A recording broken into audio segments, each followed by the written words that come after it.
साहेब, ही तुमची क्लिष्ट धोरणं आणि हे कागदपत्र खूपच त्रासदायक आहेत.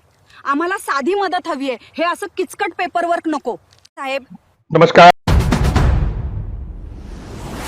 शेतकरी मित्रांनो, शेतकऱ्यांसाठी ही एक महत्वाची बातमी आज वर्तमानपत्रामध्ये प्रसिद्ध झालेली आहे. शेतकऱ्याला वेगवेगळ्या मदतीवर सरकारच्या अवलंबून राहावं लागते आणि अशातच मागच्या वर्षी म्हणजे ऑक्टोबर ते नोव्हेंबर डिसेंबर 2025 मध्ये राज्याच्या विविध भागामध्ये अवकाळी पाऊस पडला होता आणि या अवकाळी पावसामध्ये शेतीचं आणि शेत पिकाचं प्रचंड मोठ्या प्रमाणामध्ये नुकसान झालं होतं. अनेक ठिकाणी शेती खरडून गेली होती आणि अशातच या अवकाळी पावसामुळे जे काही शेत पिकांच्या नुकसानीसाठी शेतकऱ्यांना मदत निधी देण्याकरिता जो काही दर निश्चित करण्यात आला होता सरकारकडून, तर त्याच्यासाठी 53,73,07,000 रुपये इतका निधी वितरित करण्यास सरकारची मंजुरात मिळालेली आहे. दरम्यान हा जो काही निधी शेतकऱ्यांना वितरित केला जाणार आहे, तर हा डीबीटी पोर्टलद्वारे लाभार्थ्यांच्या थेट बँक खात्यामध्ये वितरित करण्यात यावा. सोबतचं जे काही प्रपत्र आहे, तर या प्रपत्रामध्ये सर्व लाभार्थ्यांची माहिती विहित नमुन्यात काळजीपूर्वक तयार करून संबंधित अधिकाऱ्यांनी ती संगणकीय प्रणालीवर अपलोड करावी, म्हणजे मान्यतेबाबत नियमानुसार कारवाई करावी, अशा सूचना त्या परिपत्रकामध्ये दिलेल्या आहेत.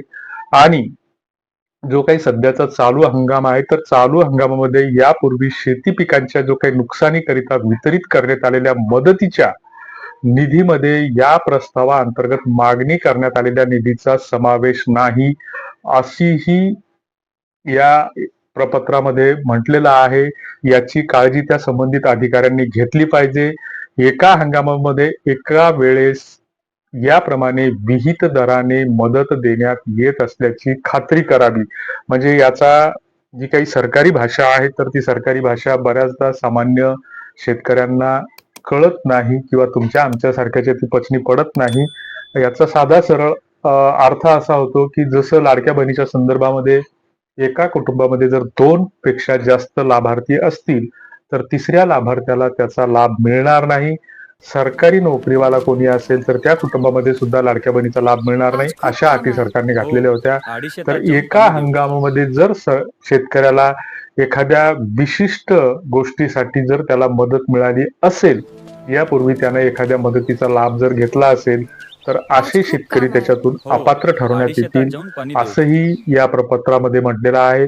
कोणत्याही लाभार्थ्यांना मदत देताना त्याच्यामध्ये दुजाभाव होणार नाही किंवा वृत्ती होणार नाही, याची तहसीलदार आणि संबंधित जिल्हाधिकारी कार्यालयाने कटाक्षाने काळजी घ्यावी. म्हणजे जिल्हाधिकारी आणि तहसील कार्यालयामार्फत हा निधी वितरित केला जाणार आहे. म्हणजे डीबीटी पोर्टलवर याबाबतची माहिती या माध्यमातून अपलोड केली जाणार आहे आणि हा निधी खर्च करताना संदर्भाधीन सर्व शासन निर्णयातील सूचनाचे व निकषाचे काटेकोरपणे पालन करावे, अशा सूचनाही या आदेशात नमूद करण्यात आलेल्या आहे. आणि ज्या प्रयोजनासाठी निधी मंजूर करण्यात आलेला आहे, त्याच प्रयोजनासाठी सदर निधी खर्च करण्यात यावा. ही मदत देताना नैसर्गिक आपत्तीकरिता विहित केलेल्या अटी व शर्तीची पूर्तता होत असल्याची खात्री संबंधित डिपार्टमेंटनं करणे गरजेचं आहे, असंही या बातम्यामध्ये म्हटलेलं आहे. लाभार्थ्यांना मदत वाटपाची जी काही कार्यवाही आहे, तर ती पूर्ण झाल्यानंतर लाभार्थ्यांची जी काही यादी आहे आणि मदतीचा जो काही तपशील आहे, म्हणजे आकडेवारी आहे, तर ती जिल्ह्याच्या संकेतस्थळावर प्रसिद्ध करण्यात यावी. तसेच आदेशाद्वारे यापूर्वीच्या वेळोवेळी निर्गमित केलेल्या आदेशाद्वारे नैसर्गिक आपत्तीमध्ये शेतकऱ्यांना दिलेला मदतीचा निधी बँकांनी कर्ज खात्यात अथवा अन्य ते वसुलीसाठी वळता करू नये, याबाबत जिल्हाधिकारी यांनी सर्व बँकांना आवश्यक त्या सूचना दिल्या पाहिजे आणि त्या सूचना निर्गमित केल्या पाहिजे. या सर्व सूचनांची अंमलबजावणी करण्याची जबाबदारी संबंधित जिल्हाधिकारी यांची राहील, असंही याच्यामध्ये म्हटलेलं आहे.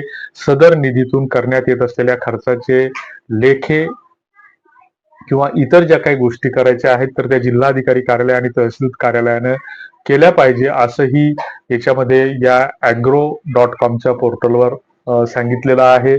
तेव्हा लवकरच शेतकऱ्यांना या मदतीची निधीचं वितरण होईल, अशी अपेक्षा आशा ठेवायला हरकत नसावी. तुम्हाला काय वाटतं ते कमेंट बॉक्समध्ये नक्की कळवा. धन्यवाद.